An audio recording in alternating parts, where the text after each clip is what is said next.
কলকাতায় খুনের শিকার ঝিনাইদহ ৪ আসনের সরকারদলীয় সংসদ সদস্য আনোয়ারুল আজিম আনারের মরদেহ এখনও উদ্ধার করা সম্ভব হয়নি। ঢাকায় ও কলকাতায় গ্রেপ্তার হওয়া আসামিরা জানিয়েছেন ১৩ মে রাতে খুন করা হয় আজিমকে, যদিও হত্যাকাণ্ডের খবর প্রকাশ হয় ২২ মে। ওই দিন প্রধানমন্ত্রী শেখ হাসিনা ও স্পিকার শিরীন শারমিন চৌধুরী সংবাদ বিজ্ঞপ্তির মাধ্যমে শোক প্রকাশ করেছেন।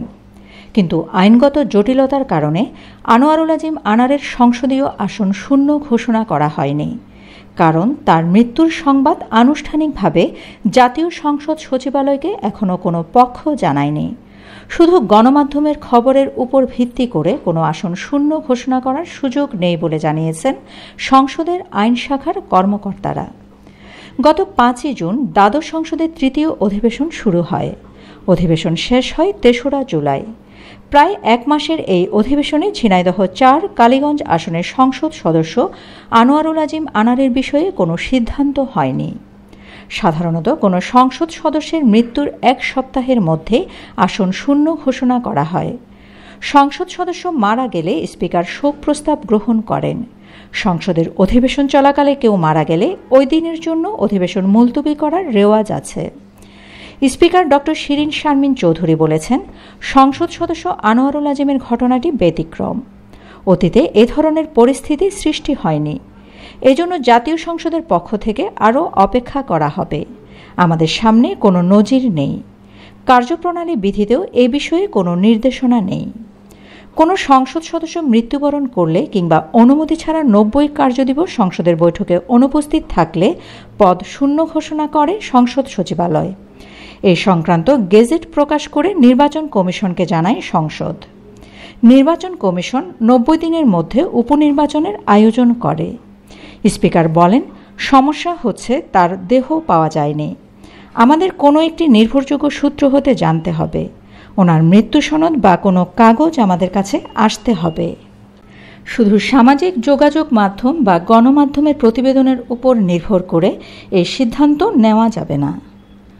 সদস্যদের আসন শূন্য হওয়া সংক্রান্ত সংবিধানের ৬৭-এর ১-এ উল্লেখ আছে, কোনো সংসদ সদস্যের আসন শূন্য হইবে যদি ক তাহার নির্বাচনের পর সংসদের প্রথম বৈঠকের তারিখ হইতে ৯০ দিনের মধ্যে তিনি তৃতীয় তফসিলে নির্ধারিত শপথ গ্রহণ বা ঘোষণা করিতে ও শপথপত্রে বা ঘোষণাপত্রে স্বাক্ষরদান করিতে অসমর্থ হন। তবে শর্ত থাকে যে অনুরূপ মেয়াদ অতিবাহিত হইবার পূর্বে স্পিকার যথার্থ কারণে তাহা বর্ধিত করিতে পারিবেন। খ সংসদের অনুমতি না লইয়া তিনি যদি একাধিক্রমে ৯০ বৈঠক দিবস অনুপস্থিত থাকেন। সংসদ সদস্য আনোয়ারুল আজিম দ্বাদশ জাতীয় সংসদের গত ২রা মে দ্বিতীয় অধিবেশনে যোগদান করেন। এই অধিবেশন শেষ হয় ৯ মে।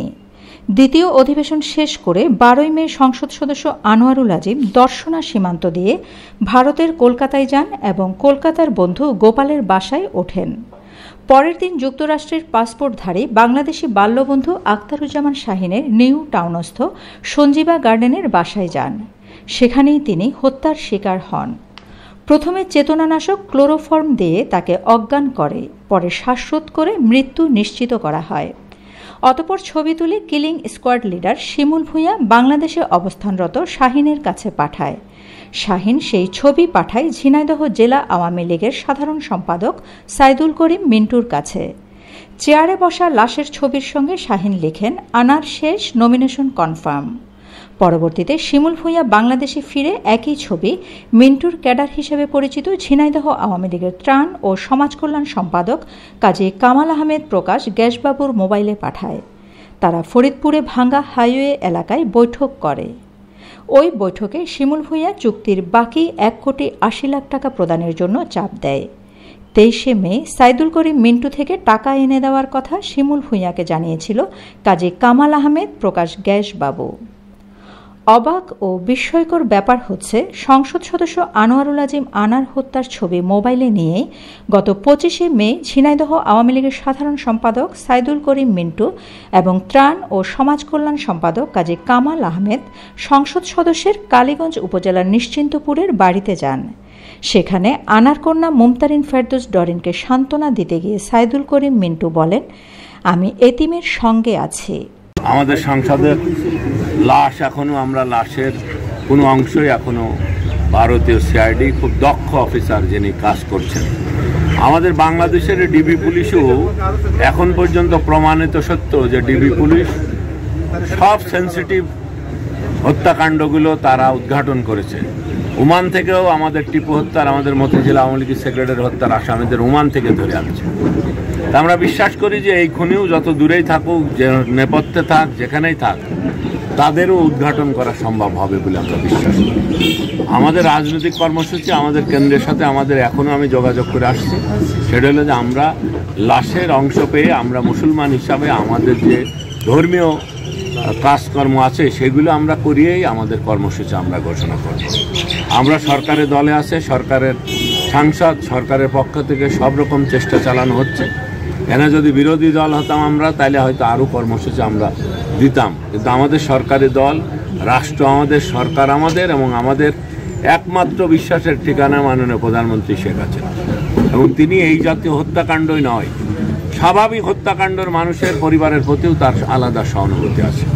এই জন্য আমরা মনে করি এই পরিবারের প্রতি মাননীয় প্রধানমন্ত্রী সহানুভূতি আছে, এই জন্য তিনি দেখভাল করছেন। আমাদের সংগঠনের সাংগঠনিক সম্পাদক, সেক্রেটারি, জয়েন্ট সেক্রেটারি যারা এই খুলনা বিভাগের দায়িত্ব, তারাও দেখভাল করছে। এবং আমরা এমপি সাহেবের কোনো অংশ পেলেই ওখান থেকে যে ডিএনএ টেস্ট চলছে, যেটুকু পেয়েছে সেটুকু হইলেই ওখান থেকে একটা নির্দেশ আসার পরেই আমরা আনুষ্ঠানিকতা করব, জানাজা দেওয়া, দাফন কাফন হবে, তারপরে আমরা জানাজা অনুষ্ঠিত হবে, তারপরে আমরা রাজনৈতিক কর্মসূচি ঘোষণা করবো। এখন কোনো রাজনৈতিক কর্মসূচি, লোকালি যে কর্মসূচি থানা আওয়ামী লীগ, ওয়ার্ড আওয়ামী লীগ, পৌর আওয়ামী লীগ যা করেছেন এটা ঠিক আছে, এটা অব্যাহত থাকছে। এবং আমরা দলীয়ভাবে জেলা পর্যায়ের কর্মসূচি আমরা এই সাংসদের দেহাংশ পাওয়ার পরে আমরা কর্মসূচি। এদিকে কিলিং মিশনের সরাসরি নেতৃত্বদানকারী শিমুল ভূঁইয়া এবং শাহিনের কথিত বান্ধবী শিলাস্তি রহমান কলকাতা থেকে ফেরার পর 19 মে ঢাকা মেট্রোপলিটন পুলিশ ডিবির হাতে গ্রেপ্তার হন। শিমুল ভূঁইয়ার স্বীকারোক্তির পর 9 জুন গ্রেপ্তার হন ঝিনাইদহ জেলা আওয়ামী লীগের ত্রাণ ও সমাজ কল্যাণ সম্পাদক কাজী কামাল আহমেদ। তার 2 দিন পর 11 জুন ধানমন্ডি থেকে গ্রেপ্তার হন ঝিনাইদহ জেলা আওয়ামী লীগের সাধারণ সম্পাদক সাইদুল করিম মিন্টু। সেই সঙ্গে খসে পড়ে মিন্টুর মুখোশ। সামনে আসে মিন্টুর রাজনৈতিক উচ্চবিলাসী ষড়যন্ত্রের বিষয়টি। গ্যাসবাবু মিন্টুকে জড়িয়ে আদালতে স্বীকারোক্তি দিলেও সাইদুল করিম মিন্টু আদালতে স্বীকারোক্তিমূলক জবানবন্দি দেননি। প্রসঙ্গত, রিমান্ড শেষ হওয়ার আগেই রহস্যজনকভাবে তাকে আদালতে উপস্থাপন করে ডিবির তদন্ত কর্মকর্তা। আদালতে মিন্টু দাবি করেন তিনি রাজনৈতিক প্রতিহিংসার শিকার। তার অপরাধ, তিনি ঝিনাইদহ 4 সংসদীয় আসন কালীগঞ্জ থেকে দ্বাদশ জাতীয় সংসদে আওয়ামী লীগের দলীয় মনোনয়ন চেয়েছিলেন। দেখতে দেখতে 2 মাস পেরিয়ে গেছে, এখনও সংসদ সদস্য আনোয়ারুল আজিম খুন হয়েছেন এমন সংবাদ আনুষ্ঠানিকভাবে পায়নি জাতীয় সংসদ সচিবালয়। অর্থাৎ সহসা ঝিনাইদহ 4 সংসদীয় আসনটি শূন্য ঘোষণার সম্ভাবনা নেই।